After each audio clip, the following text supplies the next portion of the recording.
Support for Swan Song is brought to you by viewers like you. Thank you.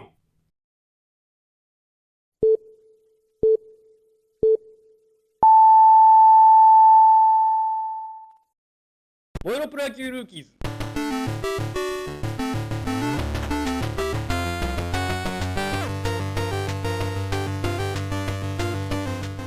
It's the middle of summer and hot dogs are sold out at every grocery store across town, so what better time could there possibly be to look at the first handheld adaptation of an iconic baseball video game series?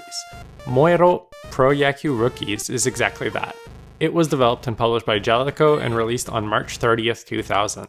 Moero Pro Yakyuu, also shortened to Moepro, is Jaleco's massively popular baseball video game series, originating with the game of the same name released on the Famicom in 1987.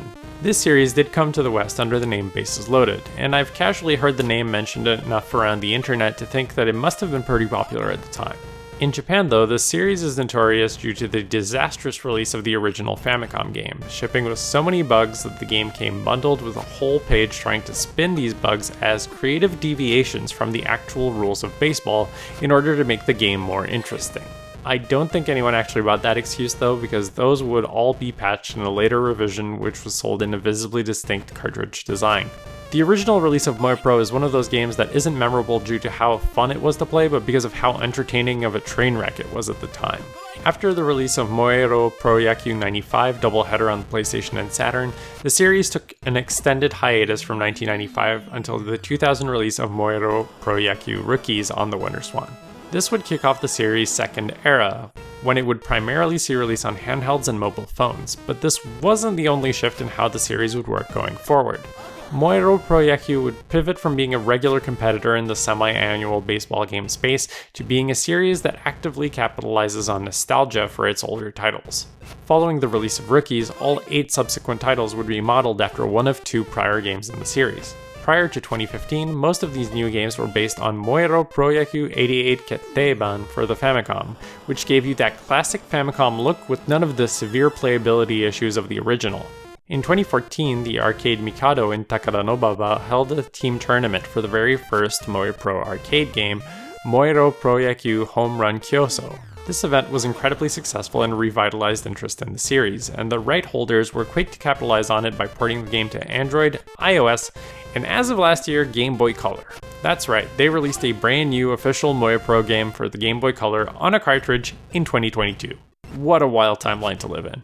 Moero Pro Yakyuu Rookies has 3 game modes: Pen and Trace, Exhibition Match, and the series' very first story mode. Pen and Trace is one of the reasons the Moepro series made a splash initially on the Famicom. It was unheard of in those days to have a console game where you could play through a full-length 135-game NPB regulation baseball season. But by leveraging the power of passcodes, they pulled it off, and it definitely drew hardcore baseball fans into the series. This game's version of Pen and Trace is not meaningfully different aside from using the regular save slots instead of a passcode system. It also uses the latest roster data available at the time, which was the previous season from 1999. Exhibition Match is exactly what it sounds like. Pick 2 teams to duke it out in a match that has no impact on anything else. The story mode in this game is pretty cool. At the start, you create a custom player which is drafted as a rookie on any NPB team of your choice, and you get to play through a raising sim where you need to balance different activities to raise various stats. Each day has a morning, day, and night time slot in which you can schedule training or rest activities, assuming there aren't any matches or travel already scheduled into those slots by the team. There are a few things that differentiate this from the full Pen and Trace mode, namely that you don't play in every match during a season, and you don't actually play in full matches. Matches in this game are short gameplay missions which should take no more than a minute or 2 to complete. This is actually a genius move.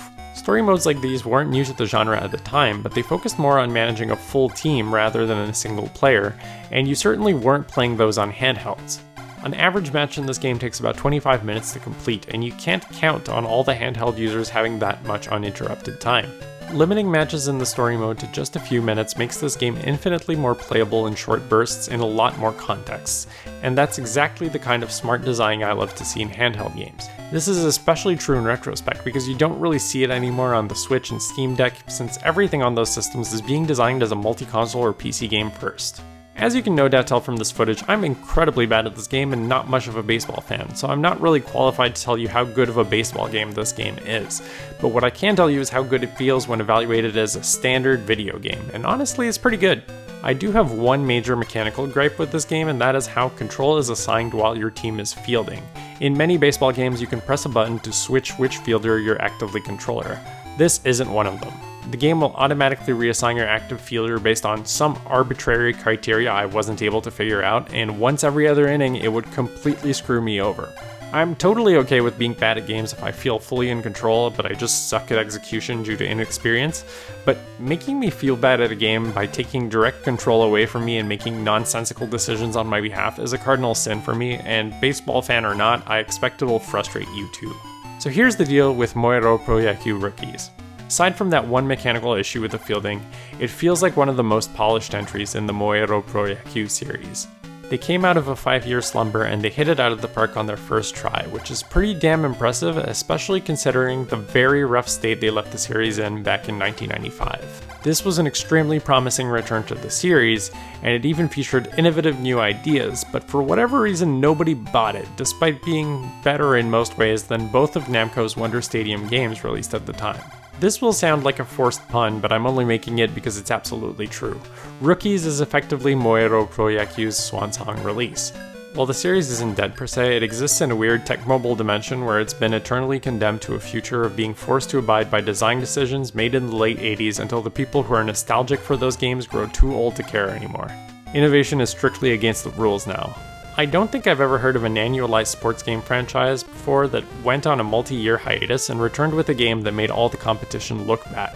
I'm amazed, but also saddened, that Jaleco somehow managed to pull this impossible feat off and it went completely unnoticed.